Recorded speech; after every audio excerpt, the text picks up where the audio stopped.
19th question है, if the momentum of an electron is changed by p, then de Broglie wavelength associated with it changes by 0.5%. The initial momentum of electron will be, momentum हमें दिया गया है p और wavelength जो उससे associate हो रही है उसको चेंज किया जा रहा है 0.5%, तो उसका इनिशियल मोमेंटम हमसे पूछा जा रहा है। तो पहले तो डी ब्रॉगली वेवलेंथ हमारी होती है lambda equals to H upon P, या फिर P is equals to H upon lambda, जहाँ पे पी हमारा मोमेंटम है। तो डेल्टा पी यहाँ पे हम लोगों ने delta P upon P is equals to minus lambda delta lambda upon lambda किया है हमारा, जहाँ पे डेल्टा पी है हमारा फाइनल मोमेंटम और डेल्टा लैम्डा है हमारी फाइनल वेवलेंथ। हमारे पास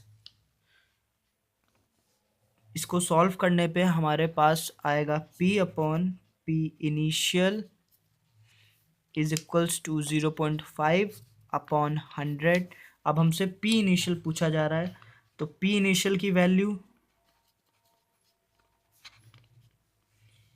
हम लोग निकालने के लिए 100 अपॉन 0.5 करेंगे, तो पॉइंट हटाएंगे ऊपर 0 बढ़ेगा, तो हमारा आ जाएगा 200। 200 p हमारा आंसर है, जो कि हमारा ऑप्शन फर्स्ट है। तो हमारा ऑप्शन फर्स्ट इस क्वेश्चन का सही आंसर है।